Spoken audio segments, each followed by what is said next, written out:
years old, my hair was a mess. It looked like on the left side it was just a big hair explosion, or I'm sorry, on the right side a big hair explosion, and then like this hair wave that kind of like came over down this way.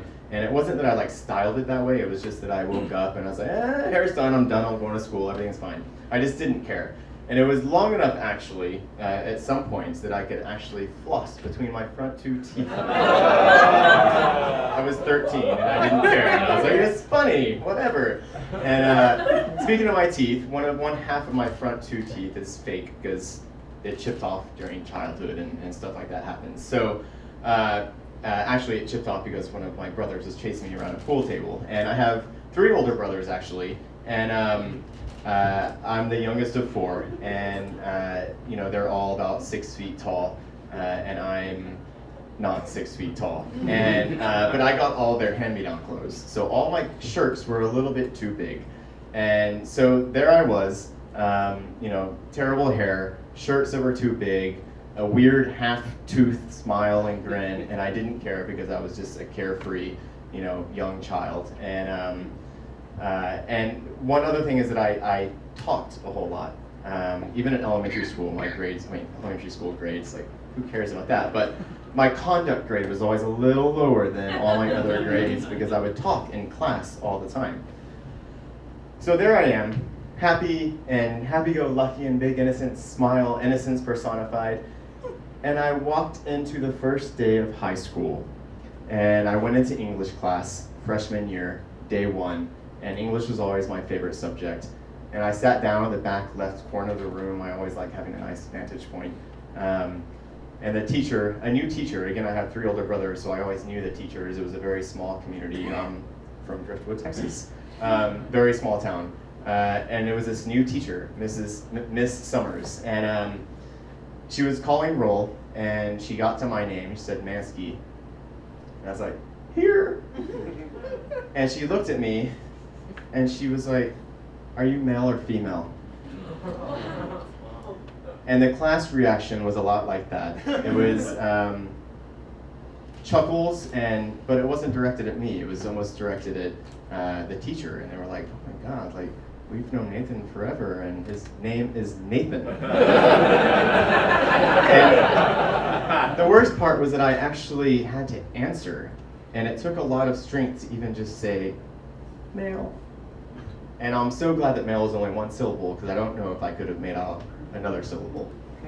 And from that day, I started to change. And, you know, soon after I parted my hair in the middle. This is the 90s, so that's butching it up a little bit. And, you know, I started to be a little more mindful of what I was wearing and how I was presenting. And what she did with that one completely inappropriate question changed me and shook me to my core. And, you know, I started policing like what I said and what I did, and an assignment one day in that class we were doing vocabulary words, and you know, all the words were on and definitions were on the chalkboard, and you know, you just take turns, each student reads a word and definition, and I counted ahead to see what my word was going to be, and it was vague, and I was like, all right, and I was like, oh God. Don't say Vogue. Don't say Vogue. Don't say Vogue. Please don't say Vogue, because it's Madonna and Madonna's gay, and it's just like, that's how afraid I was of being even associated with being gay or feminine or anything. I didn't even want to say the name of a Madonna song. And it got to me, and of course I said Vogue. Because I said it so many of my times and I messed it up. And she was like, it's vague. I'm like, I know, I just messed up. So, you know, in that class, she gave us an assignment, and it was, you know, find a speech. It could be fiction, it could be nonfiction, whatever. Find a speech by a popular person and write an essay about it. Okay. And something else about me as a child, and very much so today also, I love X-Men. It's very close to my heart. And my brother, one of my brothers and I would drive every single Wednesday all the way into Austin, go to the comic cave, which I eventually worked at later, and get all the new comics, and sometimes we'd be so excited that he would be driving home and I'd read the comics out loud to him, you know, so he would, because we just couldn't wait. So, you know, one day I was sitting at home reading comic books and reading X-Men, and there was a speech that Professor X, the leader of the X-Men, and a quick lesson about X-Men, is that they get their powers, their mutant abilities at puberty.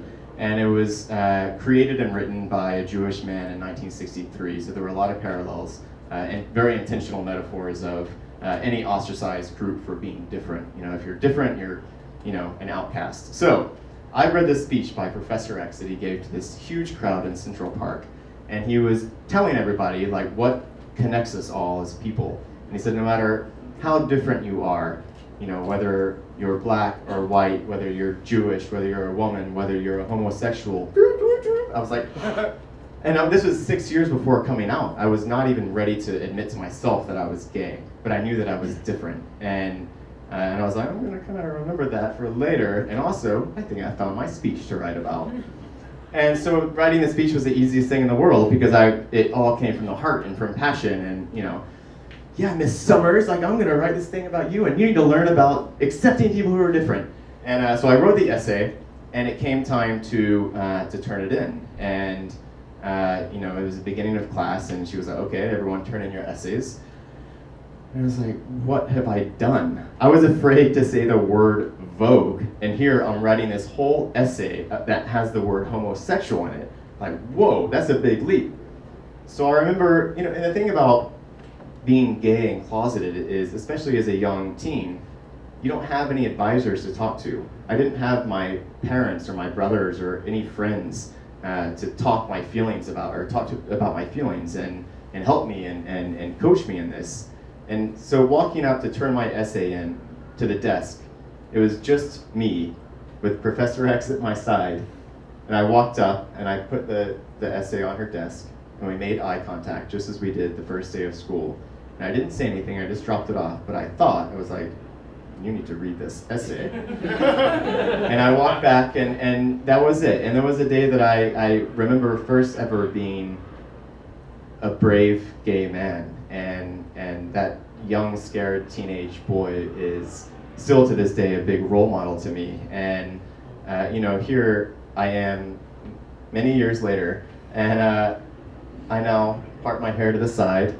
It's a little long. There's no hair explosion. You know, I don't floss with my hair anymore, I promise. But you know, one thing that has changed is that, you know, the way I try to talk about acceptance and empathy and understanding and compassion, it's not through metaphors or mutants, it's through microphones and, you know, speaking louder. And you know, the one thing that I also hope is that the message is more direct and more clear and more loud and a little less vague.